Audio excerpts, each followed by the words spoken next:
네, 코로나 확진자가 폭증하면서 청소년, 어린이, 미취학 아동까지 확진이 늘어나고 있는 상황인데요. 아직 백신 접종률도 낮고 PCR 검사와 격리에 익숙하지 않은 소아 청소년들은 어떻게 관리해야 할지 전문가를 모시고 궁금한 점들 알아봅니다. 신생아부터 영유아, 청소년까지 모두 돌보는 분이신데요. 네, 노원 을지대병원 소아청소년과의 은병우 교수님 나오셨는데 지금 여러분 만나뵙기 위해서 잠깐 지금 준비가 필요한 상황입니다. 네, 제가 아까 피부과 김현정 교수님 모시고 이런저런 질문들을 막 드렸더니 피부에 강량구 기자 관심 되게 많은 것 같다고 이런 댓글을 주시는 분도 계시는데요. 피부에 관심이 많으면 제 피부가 이렇겠습니까? 네. 네, 오늘 저도 굉장히 새로운 사실을 많이 알았고요. 아마 아까 방송 보시는 여러분들께서도 이 새로운 정보를 많이 접하셨으리라고 생각합니다.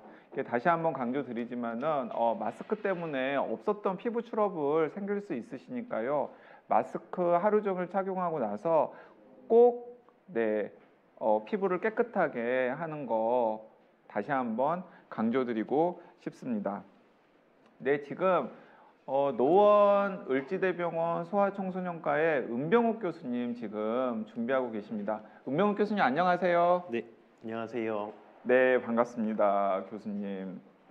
네, 지금 그 새학기를 앞두고 학부모님들의 제일 큰 관심사는 개학이나 등교인데요.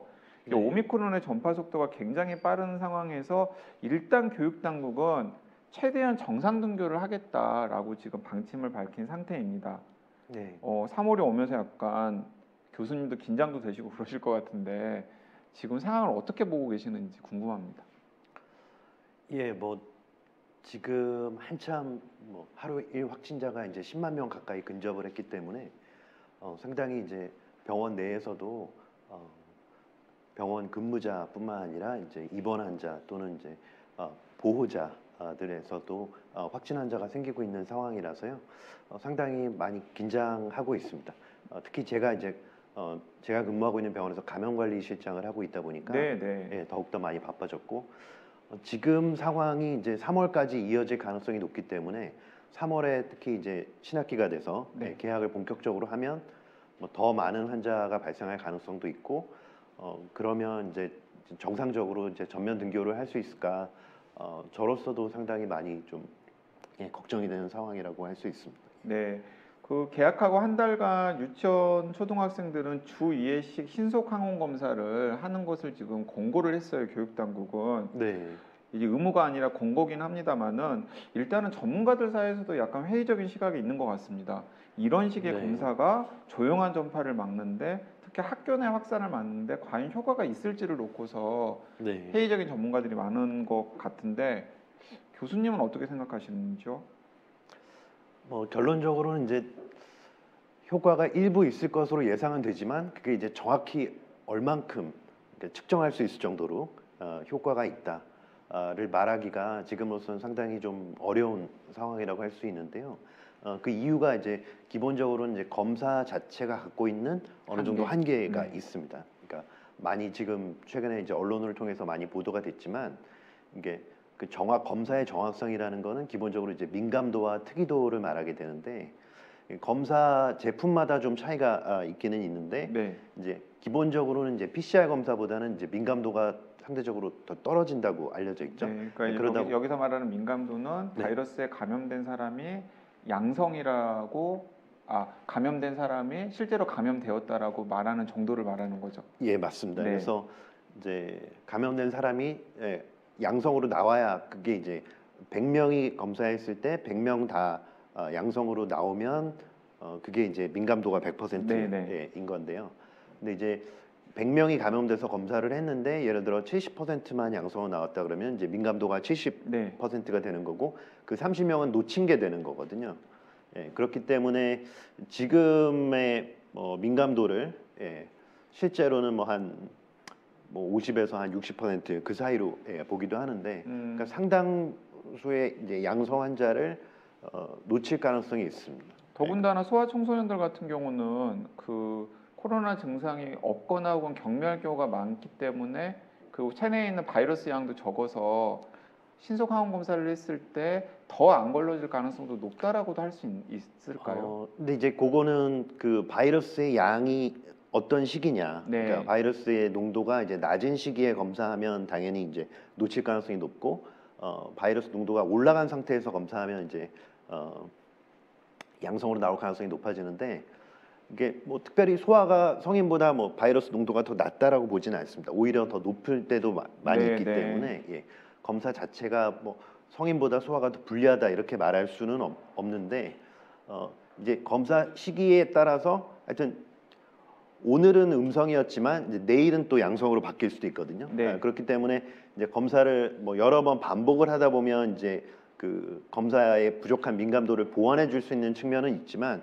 하여튼 기본적으로 이제 한 번 해서 음성으로 나왔다고 해서 완전히 안심할 수 있는 그런 상황은 아니기 때문에 이제 기본적으로 한계가 있다는 점을 말씀드리고, 또 추가로 말씀드릴 거는 이게 이제 검사하는 것 자체가 코 안으로 이렇게 그 면봉을 집어넣는 거다 보니까. 네, 맞아요. 예. 지금 그 시청자 여러분께서 예. 그런 질문들 많이 주시고 맞습니다. 계시는데 아이들 아프지 않게 검사시킬 수 있는 방법이 없을까요? 또 결국에는 유치원생들, 초등학생들은 학부모들이 검사를 해야 될 텐데 네. 그것도 좀 걱정이다라고 지금 질문을 주시는 분들이 많이 있으시네요. 그 부분에 대해서 좀 설명을 드려야 될 텐데요. 네, 일단 부모님들이 걱정하시는 부분은 첫 번째 이제 통증이죠. 그 검사에 대해서 이게 익숙하지 않은 부모님들이 검사를 하다가 아이를 너무 아프게 하면 그게 이제 아이한테 어떤 통증을 유발해서 아이를 울게 만들고, 또 이제 검사 자체를 굉장히 두려워하게 할 가능성이 있기 때문에 그 부분에 대한 걱정이 당연히 있으실 겁니다. 그러니까 최근에 보면 어떤 한 이제 신문사 유튜브에서 뭐 어떤 다른 나라 이비인후과 선생님이 아이랑 이렇게 아이를 아프지 않게 하지 않고 최대한 좀 이렇게 즐겁게 검사, 통증을 최소화하면서 이렇게 가볍게 검사하는 그런 어떤 동영상 같은 거를 이렇게 보여주면서 잘 설명을 하시기도 하던데요. 아무튼 우리나라에서도 보통 이제 식약처나 질병관리청에서 어떤 동영상 교육 자료를 보면 주로 성인 위주로 돼 있거든요. 그래서 아이들을 위한 안내 동영상 같은 것들을 좀 적극적으로 홍보해서 이게 부모님들도 뭐 이렇게 몇 번 하시다 보면 조금 더 익숙하게 아이를 크게 아프게 하지 않고도 나름 이제 그러면서 또 정확성을 떨어뜨리지 않고 이렇게 잘 검사하실 수 있는 그런 숙련성은 높이실 수 있을 것 네, 같습니다. 왜냐하면 자가진단 키트로 검체를 채취하는 것도 이 시간에 해봤는데 이 깊숙이 넣지만 않으면은 네. 사실 깊숙이 넣는 게 필수는 아니니까요. 그리고 자가 검사 키트는 이제 그 제품 자체가 그 병원에서 이제 전문가용으로 쓰는 그 신속 항원 검사보다는 조금 더 이 면봉 길이도 더 짧게 네, 나왔다고 그렇더라고요. 들었거든요. 그래서 하여튼 그런 면에서도 조금 그러니까 요령만 잘 익히시면 될 것 같습니다. 그 부분에서 제가 한 가지 설명드리고 싶은 게 이게 넣는 방향이거든요. 네. 이게 그 부모님들이 제일 걱정하시는 부분이 이거를 하다가 애를 코피나게 코피 하지 같은 거, 않을까. 네. 그 부분인데요. 근데 이제 코피가 나는 가장 흔한 원인은 코 앞쪽 끝에 그 점막 밑에 누구나 그 혈관이 풍부한 그 네트워크, 혈관망이 있습니다. 그러니까 거기를 잘못 건드리면 이제 코피가 날 수밖에 없거든요. 근데 그렇게 하지 않으려면 이제 방향을 일반적으로 이렇게 거의 평행하게 이쪽으로 이렇게 집어넣으셔야 됩니다. 이렇게 옆으로 보여드리면 이제 이렇게 방향을 향하셔야 되거든요. 보통 이제 뉴스 같은 데도 보면 이렇게 들어가는 경우가 있는데 이렇게 들어가다 보면 이제 그 혈관망을 건드릴 수가 있는 거죠. 그렇기 때문에 방향을 최대한 이렇게 집어넣는다고 생각하시면, 그리고 이렇게 넣다 보면은 약간 살짝 걸리는 데가 있거든요. 고기를 살짝 넘어가서 기본적으로 이렇게 살짝 돌리는 방향으로 그렇게 하시면은 비교적 아이한테 통증을 일으키지 않고 또 안전하게 검사하실 수 있다라고 얘기드릴 수 있습니다. 네, 그 코안심 TV 그 이전에 방송된 분량을 찾아보면 의사 선생님들께서 직접 자가진단 키트로 이렇게 코 깊숙이 넣는 걸 그 시험 보여준 영상도 있으니까요. 그런 영상들도 좀 찾아서 보시면서 연습을 하시면 분명히 도움이 되리라는 생각이 듭니다. 자, 일단 증상 관련해 가지고도 궁금해하시는 분들이 많은데 일단은 소아 청소년들의 경우에는 일반적으로 코로나 증상이 경미하다고 알려져 있거든요. 맞습니다. 근데 교수님께서 실제 환자들을 보시면 어떤가요? 그러니까 일반적으로 경미한 것이 맞고 또 무증상도 많이 있기 때문에 사실은 이제 진단되지 않고 지나가는 아이들도 꽤 있을 것으로 생각이 되고요. 근데 이제 제가 주로 지금 돌보고 있는 환자들은 주로 이제 입원 환자들입니다. 네, 네. 그러다 보니까 아무래도 이제 증상이 상대적으로 심한 아이들을 돌보고 있습니다. 이제 하루에 한 2명에서 3명 정도 네. 요새 이제 입원 환자가 저희 병원으로 들어오고 있는 그 상황인데요. 쇼콜라님께서도 아이들이 오미크론 감염 증상이 어떤지라는 물어봤는데 네. 그러면 병원에 오지 않거나 혹은 병원에 오더라도 그냥 가볍게 앓는 아이들 같은 경우에는 사실은 뭐 특별하게 얘기할 만한 증상이 없는데 입원하는 아이들 같은 경우는 어떤 증상이 주로 있는 건가요? 네, 그러니까 증상이 굉장히 가벼운 아이들은 뭐 약간의 미열이나 뭐 콧물, 기침, 가래 같은 호흡기 증상이 살짝 있기 때문에 뭐 굳이 입원할 정도 아니고 그런 집에서 아이들이 혹시 재택 치료가 병원으로 오면 어떤 처방을 보통 해주시나요? 아무래도 이제 대증 치료가 네, 되겠습니다. 그러니까 뭐 소아들은 특히 어린 연령에서는 뭐 항바이러스제라든가 항체 치료제 이런 게 없고 특히 그러니까 증상을 완화시켜줘서 그러니까 아이가 수월하게 지나갈 수 있게 도와주는 치료만 해도 충분히 이제 잘 회복하기 때문에 그러니까 그때는 그냥 예, 감기 걸려가지고 오는 아이들한테 그 대응하는 거랑 크게 다를 바가 없겠네요. 맞습니다. 네. 예, 그걸 이제 대증 치료라고 하고 있고요. 네.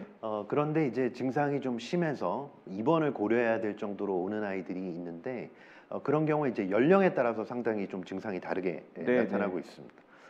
과거에 비해서 이제 그 좀 큰 아이들 한 5살에서 한 10살 정도 되는 아이들은 정말 독감이랑 아주 비슷합니다. 또는 독감보다 더 심하게 오기도 하는데요. 그러니까 주로는 고열 때문에 힘들어하는 거죠. 네. 예, 그러면서 그렇다고 폐렴까지 잘 가지는 않습니다. 주로 열만 그냥 계속 한 5일에서 6일 정도 굉장히 심하게 오기 때문에 근데 그런 경우에도 네. 폐렴까지 오지 않고 열만 고열이 난다고 하더라도 위험할 수 있는 건가요? 제대로 처치를 안 하면? 뭐 대부분은 그렇지 않고 그냥 고열 자체가 이제 소위 몸을 좀 보대끼게 하는 거죠. 네. 아무래도 이제 몸이 힘들죠. 머리도 좀 아플 수 있고 어질어질할 수 있고 그런데 이게 고열 자체가 아이한테 뭐 뇌 손상을 일으킨다든가 어떤 주요 장기에 손상을 일으킨다거나 그렇지는 않기 때문에 고열 자체에 대한 어떤 공포심을 가지실 필요까지는 없습니다. 네. 예. 근데 물론 이제 일부에서 열성 경련이라고 아이들은 이제 특히 5세 미만 아이들은 뇌가 상대적으로 미숙하기 때문에 고열 자체 때문에 상대적으로 이제 미숙한 뇌에서 어떤 경련 발작이 발생할 수가 있습니다. 그걸 이제 열성 경련이라고 하는데 열성 경련이라는 건 기본적으로 이제 열나는 동안에 그냥 한 번 정도 경련을 일으키고 그 다음에 또 이렇게 오래 하지 않거든요. 네, 1분 이내로 네. 끝나기 때문에 이렇게 뭐 후유증을 남기거나 그런 게 전혀 아닌데 일반인 보호자분들이 부모님들이 보시기에는 굉장히 놀라시죠. 이게 예, 뭐 그래서 사실 예, 고열에 공포감을 맞습니다. 가지시는 분들이 예. 많으세요. 그렇기 때문에 뭐 굉장히 이제 놀라셔서 병원을 이제 당연히 방문하시게 되는데 그럴 때는 저희가 뭐 기본적으로 이제 안심을 시켜드리고 그러니까 열 자체를 잘 떨어뜨려주면 또 아이들은 뭐 아무 후유증 없이 또 잘 회복하기 때문에 그 부분을 설명드리는 부분이 일단 중요하고요. 그 다음에 이제 5세 미만 좀 네. 어린 영아들이 지금 언론을 통해서 많이 보도가 되고 있지만 가장 문제가 되는 게 후두염 증상입니다. 그 전에 델타 유행주는 이렇게 후두염 증상이 아니었거든요. 그냥 5세 미만에서 비교적 가벼운 감기 증상이 훨씬 많았는데 이 5세 미만에서 이 오미크론주가 아주 전형적인 후두염 증상을 일으키고 있습니다. 그러면 지금 오미크론으로 교수님께 입원한 아이들도 지금 산울림님 같은 경우는 오미크론으로 입원한 애들이 있나요?라고 했는데 하루에 한 2명 정도 오미크론으로 입원하는 애들이 있고 그 네네, 애들이 맞습니다. 전형적으로 나타나는 증상이 5세 이하인 경우에는 후두염. 맞습니다. 인공- 예. 그 후두염 증상에 대해서 조금 더 자세하게 설명을 드리면, 그러니까 후두라는 곳은 이제 우리 몸의 호흡기 중에서 비교적 이제 상기도죠. 네. 그런데 이제 여기가 그 성대가 있는 부분이다 보니까 후두에 염증이 생기고 후두의 연골 쪽에 점막이 특히 붓게 되면은 일단은 그 안에 성대가 있으니까 목소리가 쉬게 되죠. 네. 그리고 이제 기침을 하게 되는데 기침 소리가 좀 이렇게 컹컹거리는 강아지 짖는 소리 또는 이제 항아리 소리 같다고 그렇게 말을 하게 되고요. 그리고 이제 후두란 곳은 숨쉬는 입구가 되거든요. 그러니까 그 입구에 염증이 생기면서 붓게 되면 이 입구가 좁아지는 거죠. 그래서 들이마실 때 이제 아이들이 시간이 오래 걸리고 들이마실 때 힘들어합니다. 소위 이제 요새 쌕쌕거리는 소리가 난다 그러는데 사실은 이제 아이들 천식에 있을 때 그 쌕쌕거리는 거랑은 전혀 다르고 제가 이렇게 흉내를 내보면 그러니까 들이마실 때 시간이 길어집니다. 네. 그러면서 이제 흡기시 호흡곤란이 오면서 여기 목 앞에 여기가 쑥쑥 꺼지기도 하거든요. 그러면은 그게 이제 후두염에 의한 호흡곤란이라고 할 수 있습니다. 그리고 그 정도 되면 이제 뭐 산소 치료를 좀 요할 수도 있고 후두의 염증과 부기를 가라앉혀주는 효과적인 치료법이 있거든요. 네. 그런 것들을 하면 빨리 이제 안전하게 회복할 수 있습니다. 그 굉장히 드문 경우긴 합니다만은 그 매일매일 나오는 그 확진자, 중환자 등등의 통계를 보면은 0세부터 9세까지 한 명이나 두 명 정도 있는 경우가 있잖아요. 위중증으로 분류가 맞습니다. 되어가지고 그런 경우는 어떤 경우인가요? 요새 이제 그 대표적으로 나오는 위중증 사례가 방금 얘기 드린 그 후두염이 아주 심하게 오는 경우, 그 정도 되면은 이제 중환자실에 입원해야 될 정도가 됐거든요. 그러니까 아주 그런 5세 경우들이 이하의 있어요. 아주 어린 아이들 중에서 그 후두염이 굉장히 심한 경우에는 중환자실에서 입원해서 케어를 해야 되는 상황이 올 수도 있는 거군요. 네, 알겠습니다. 자, 그리고 이제 기저질환 성인들 같은 경우에는 기저질환이 있는 경우에 특히 조심해야 된다라고 이야기를 많이 하잖아요. 예를 들어서 당뇨라던가 뭐 아니면은 그 심혈관 질환이라든지 뭐 기존에 뭐 장기 이식을 받았다든지 등등의 분들이 막 언급이 되었는데 어린아이들 중에도 소아당뇨가 있는 경우도 있고요. 맞습니다. 그리고 또 소아 비만인 경우에도 조심을 해야 된다라고 하더라고요. 교수님께서 임상 현장에서 보시기에는 어떤가요? 굉장히 중요한 부분인데요. 그러니까 어린아이들은 기본적으로 이제 고령층에 비해서 기저질환을 갖고 있는 퍼센티지가 훨씬 적죠. 그러니까 뭐 성인의 5%가 기저질환이 갖고 있다 그러면 뭐 소아는 뭐 한 0.5% 미만이라고 할 수 있을 정도로. 하지만 분명히 기저질환을 갖고 있는 아이들이 있기는 있습니다.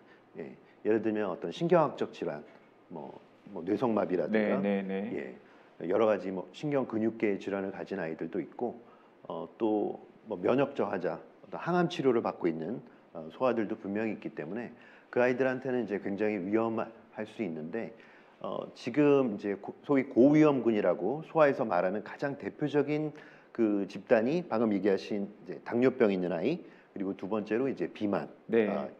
여기서 그 비만이라면 어느 정도 기준으로 이야기를 할까요? 보통은 이제 고도 비만으로 뭐 BMI를 말하게 되는데 보통 이제 한 30 이상 정도 되면 비교적 고도 비만. 그러니까 BMI가 30 이상인 소아 같은 경우에는 코로나에 특히 취약할 수 있으니까 좀 조심을 해야 된다라는. 걸려서 똑같은 나이의 아이가 걸렸다 하더라도 비만인 아이가 증상이 훨씬 더 심하게 나오기 때문에 그래서 이제 나중에 이제 또 백신 얘기가 나오겠지만 소아 청소년 중에서도 백신을 조금 더 적극적으로 권장하는 이유 중에 하나가 바로 비만인 청소년에 들어가기도 합니다. 그러면 그런 아이들 같은 경우에는 방금 뭐 그냥 연관해서 말씀을 드리면은 사실은 백신 접종 외에는 다른 대안이 없을 텐데, 근데 0세부터 11세까지는 백신 접종도 못하는 상황이잖아요. 그렇죠. 하여튼 비만인 아이들이 이렇게 걸려서 왔을 때 이제 다른 비만이 없는 아이들보다 증상이 좀 더 심하게 나타나는 것들을 지금 이렇게 보고 있는데요. 특히 이제 12세 이상에서는 또 백신 접종한 아이와 하지 않은 또 비만 청소년도 이렇게 비교할 수가 있었거든요. 보니까 확실히 백신 접종을 한 비만 청소년이 하지 않은 비만 청소년보다 증상이 훨씬 덜하게 나오더라고요. 그러니까 12세부터 17세까지 백신 접종할 수 있는 청소년들 중에서도 백신 접종한 비만인 아이들 같은 경우는 걸려서 와도 별 문제가 없는데 그렇지 않은 아이들은 문제가 있을 수 있기 때문에 교수님께서는 기본적으로 12, 17세 청소년들이 좀 백신을 접종했으면 좋겠다라고 생각을 하시겠네요. 조금 더 접종을 하는 쪽을 저는 권하는 이고요. 근데 이제 물론 그 백신 접종이 요새 이제 굉장히 예민한 이슈고 제가 이제 뭐 유튜브 방송 대한의사협회 네네. 하는 방송에서 이제 토론 프로그램에서 작년 한 11월쯤이었는데요. 백신 접종에 이제 찬성하는 쪽으로 이렇게 토론 프로그램에 나갔다가 나중에 댓글에 엄청난 그 악성 댓글이 달린 네, 걸 맞아요. 확인을 네. 했는데요. 고생하셨죠. 네. 네네. 아무튼 그 이제 제가 기본적으로 설명드리는 거는 그러니까 지금 어떤 리스크가 없는 위험이 없는 선택지는 없다. 네. 결국에는 이제 그 위험의 정도를 정확하게 이제 비교를 해서 좀 더 위험이 적은 쪽으로 선택을 하시는 게 최선이라고 말씀드릴 수 있는데요.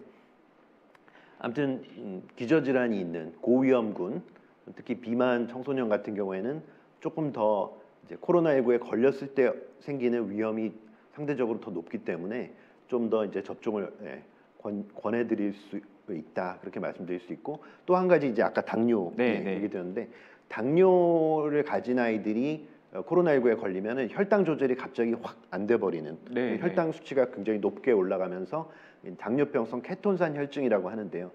몸의 혈액이 산성으로 급격하게 바뀌어 버리는 그러면서 이제 의식도 떨어지는 아주 위험한 상황이 될 수 있기 때문에 특히 이제 당뇨병을 가진 소아들은 조금 더 이제 백신 접종을 권장할 이유가 된다고 할 수 있습니다. 네, 그 쇼콜라님께서 12, 17세 청소년이 접종 가능한 백신은 무엇인가요? 물어봤는데 지금 현재는 화이자 백신만 접종할 수 있으니까 방금 이 교수님께서 말씀하신 특히 고위험군 같은 경우에 뭐 비만이라던가 당뇨를 가지고 있는 아이들을 둔 부모님들은 아직 백신 접종을 이제 권하지 않았다면 좀 적극적으로 좀 권해주시면 좋겠다라는 생각이 들고요. 이 오마카세 제가 질문 몇 가지 해결하고 다음 주제로 넘어가 보겠습니다. 오마카세님께서 어린아이들도 BMI는 어른과 똑같은 방식으로 계산하나요? 라고 이야기를 합니다. 맞습니다. 그러니까 키와 체중을 기본적으로 바탕으로 하고 이제 키 같은 경우는 이제 미터, 네. 그다음에 이제 체중은 킬로그램, 그렇게 해서 이제 체중이 분자가 되는 거고요. 맞습니다. 그다음에 이제 분모는 키를 미터로 해서 이제 제곱을 하는 그런 방식으로 해서 계산을 그 성인들 BMI 계산하는 거랑 똑같으니까 혹시 우리 아이 뭐 0세부터 17세 우리 아이들이 BMI가 30 이상이면 조금 위험할 수도 있다라고 교수님께서 방금 말씀을 하셨으니까 한번 계산을 좀 통통하다, 뚱뚱하다, 좀 비만인 것 같다라고 생각되시면 한번 좀 체크를 해보시면 좋겠다라는 생각이 들고요. 그리고 포도마 젤리님께서는 그 요즘 아이들 사이에 RSV 바이러스 많이 유행하는데 그거랑 이 오미크론에서 입원하는 아이들과의 증상은 비슷한가요? 어떤가요? 라고 물어보셨거든요.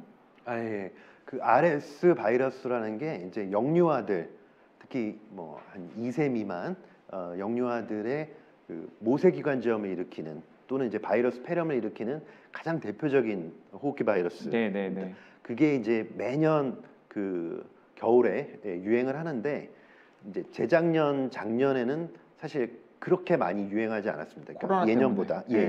하지만 이제 그 요번 겨울에 그래도 좀 최근 한 2년 사이에는 제법 유행을 했거든요. 근데 이제 아까 제가 오미크론 같은 경우에 지금 주로 후두염 양상으로 온다고 얘기 드렸는데 이 RS 바이러스는 모세기관지염을 일으키는 대표적인 바이러스거든요. 그러니까 모세기관지라는 게 이 후두 기관지 지나서 그다음에 더 갈라지면 모세기관지가 돼요. 그리고 이제 허파과리가 연결이 되는 건데 그러니까 굳이 따지면 폐와 좀 더 가까운 곳에 염증을 일으키는 거네요. 하기도 염증이다 보니까 이제 공기가 들어갔다가 나올 때 통로가 좁아져 가지고 공기가 잘 빠져나오지 못하게 됩니다. 이게 마치 천식이랑 아주 비슷한 상황이 그러니까 후두염이 걸리면 들어갈 때 문제가 되는 거고 그 RSV 염증 같은 경우에는 이제 나올 때 문제가 되는 거네요. 맞습니다. 그러다 보니까 이제 아이들이 내쉴 때 시간이 오래 걸리고 소위 천명음이라 그러는데 그러니까 천식 환자들처럼 이렇게 쌕쌕거리는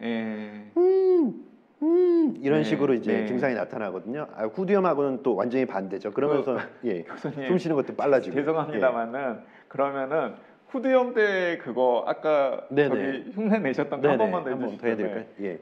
그러니까 후두염은 이제 후두에 염증이 생기면서 거기가 좁아지기 때문에 여기 목 이쪽에 쑥쑥 꺼지면서 이렇게 흡기 시에 호흡곤란이 네, 나타나고요. 네, 네. 그 다음에 이제 RS 바이러스야 모세기관점 같으면은 이제 그 호기 시에 내쉴 때에 천명음이 나타나서 네. 이런 식으로 이제 그러니까 호기 시간이 길어지는 특징을 가지고 아, 있습니다. 저는 바로 감 맞고 그리고 네. 여기 그 서울 시민들께서도 감이 오셨을 것 같은데 네. 또또님께서는 교수님 흉내 너무 잘 내신다고 전화로 소리만 들어도 진단하실 것 같다고 했는데 예, 맞습니다. 진짜 교수님은 소리만 들으셔도 바로 네네. 진단하실 수 있는 거죠. 그렇습니다. 예. 아, 저기 그러면은 그 일단은 이제 여기 보시는 부모님들 같은 경우에는 우리 아이가 오미크론 변이에 감염되었을 때 뭐 증상도 없고 그냥 컨디션이 좋으면은 사실 크게 걱정할 건 없는 거잖아요. 네, 맞습니다. 근데 예. 어떤 상황이 되면은 아, 이건 위기 상황이다 해서 재택 치료를 하거나 혹은 집에서 아이를 케어하다가 즉시 전화라도 걸어가지고 어쨌든 병원으로 데려가야 되는 건가요?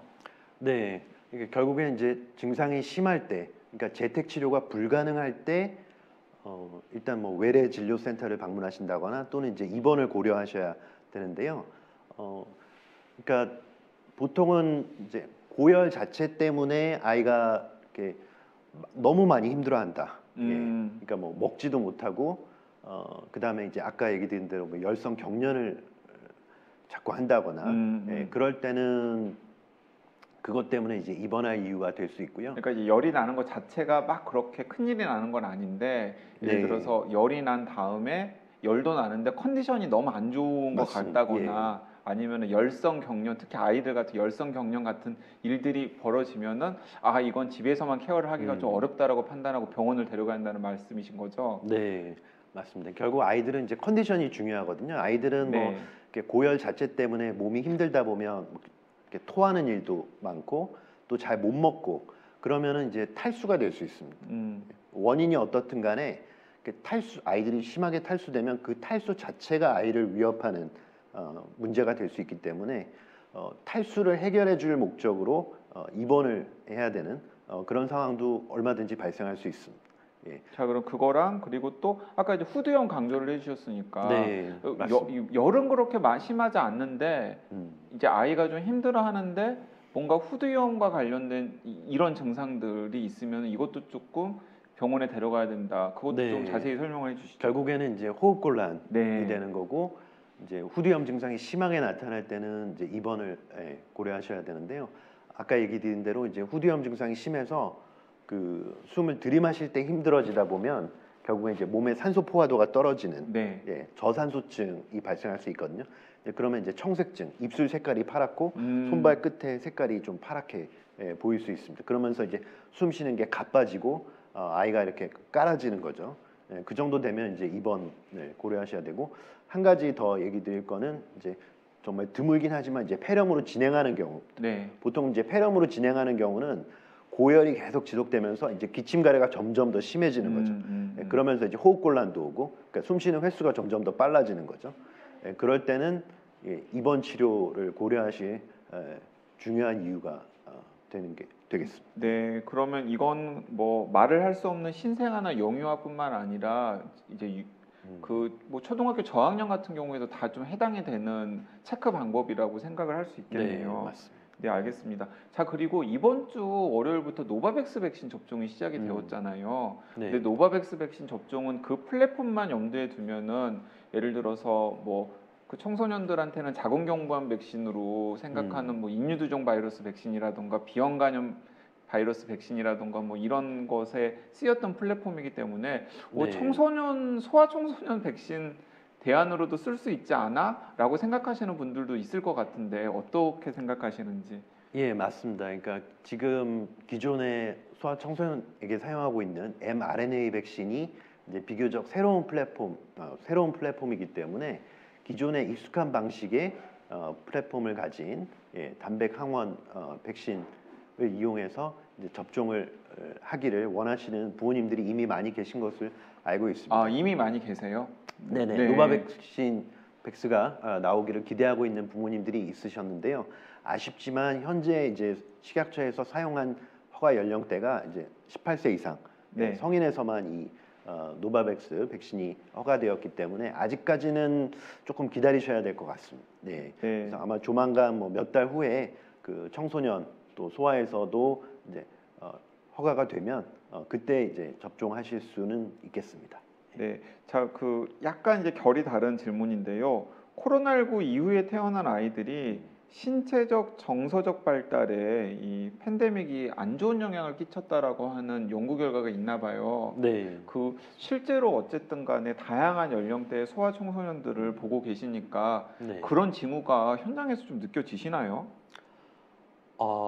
네, 상당히 좀 이렇게 아, 정말요? 뚜렷하게 네. 예, 느끼고 있습니다. 어떤 점에서 그렇습니까? 일단은 신체적인 측면에서 보면 가장 이제 두드러진 거는 결국 비만이거든요. 아, 운동을 많이 안 하니까. 예, 그런 부분도 있고 결국에 이제 아이들이 어떤 규칙적인 생활, 네. 예, 그다음에 이제 실외에서 신체 활동, 예, 그런 것들을 많이 못 하다 보니까 아무래도 이제 이렇게 여러 가지 망가지는 거죠. 그러니까 식습관도 그렇고 수면 네네네. 시간도 그렇고 그러면서 비만한 환자들이 확실히 이제 늘어났다는 거를 많이 느낄 수 있습니다. 그러니까 신체적인 면에서는 그렇고요. 그다음에 이제 뭐 좀 발달, 교육적인 측면에서는 네네네. 아이들이 이제 그 동영상 보는 시간이 많아진 거죠. 맞아요. 실내에서 네네. 특히 이제 뭐 핸드폰이나 또는 이제 태블릿 같은 걸로 그런 어떤 영상 매체들을 보는 시간이 많아지다 보니까 뭐 눈 시력도 좀 안 좋은 영향을 미칠 수 있고 이제 자세도 좀 틀어지는 거죠. 이렇게 좋은 자세로 책상에 앉아서 그런 것들을 보는 게 아니라 이렇게 삐딱하게 누워가지고 그런 태블릿이나 핸드폰을 보다 보면 이제 소위 거북목 오는 아이들도 많아지고요. 척추 측만증이 원래도 청소년한테 많이 있었거든요. 특히 네, 여학생. 네, 네. 근데 이제 아무래도 이런 코로나19 때문에 이제 실내에서 안 좋은 자세로 보내는 시간이 더 많아지면서 오히려 그게 좀 더 심해지는 게 아닌가 그런 생각이 들기도 합니다. 네, 알겠습니다. 신체적으로는 그렇고 정신 발달 쪽으로는 네. 또 할 말이 굉장히 많은데 아무튼 뭐 제가 그 정신 쪽 전문가는 아니지만 제가 이제 느끼기에도 여러 가지 아이들의 발달에 안 좋은 영향들이 이제 많이 나타나고 있는 게 아닌가 그렇게 생각이 듭니다. 네, 알겠습니다. 자, 그러면 이게 마지막 질문 드리겠습니다. 이 3월부터 등교를 시작할 아이들에게 안전한 학교 생활을 위해서 좀 당부하고 싶은 말씀이 있다면 말씀을 해주십시오. 네. 하여튼 뭐 제가 이제 작년에도 비슷한 그런 인터뷰를 한 적이 있는데요. 이게 뭐 작년하고 금년하고 특별히 어떤 예방 수칙에 기본적인 게 바뀌었다고 보이지는 않습니다. 가장 이제 기본으로 돌아가서 아이들은 뭐 손 위생을 잘하고 마스크 착용 잘하고 또 환기를 잘하고 네. 학교에서 그런 어떤 기본적인 예방 수칙을 잘 지키는 게 이제 가장 중요하고 특히 이제 뭐 물품 같은 거 개인 물품을 쓰는 게 당연히 좋습니다. 그리고 이제 어떤 물품을 아이들끼리 이렇게 공유를 하는 그런 상황이 된다 그러면 그걸 이제 수시로 잘 그 청소하고 소독을 하는 것이 어떤 분비물에 의한 전파를 막을 수 있는 방법이니까요. 그런 부분 신경 써 주시면 좋겠고 일단은 학교에서 전파가 되는 경우 중에 뭐 다른 일반 직장인들도 그렇지만 제일 중요한 전파 경로가 실내 환기가 잘 안 되는 좁은 공간에 모여서 오랜 시간 동안 특히 마스크를 벗고 뭐 보통 마스크를 벗는 상황이 뭔가를 음식을 같이 나눠 먹는 네. 그런 상황이니까요.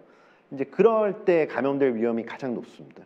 그런 거는 좀 피해 주시는 게 그렇게 하도록 잘 교육을 해 주시는 게 좋습니다. 그러니까 결국 지금 상황에서 학교에서는 안전하게 아이들이 되도록 정상적인 학교 생활을 하려면 방금 얘기 드린 그런 예방 수칙을 잘 지키면서 또 소아 비만도 예방해야 되니까 밖에서 이제 적극적으로 신체 활동을 할 수 있도록 그 부분을 좀 강조드리고 싶습니다. 네, 알겠습니다.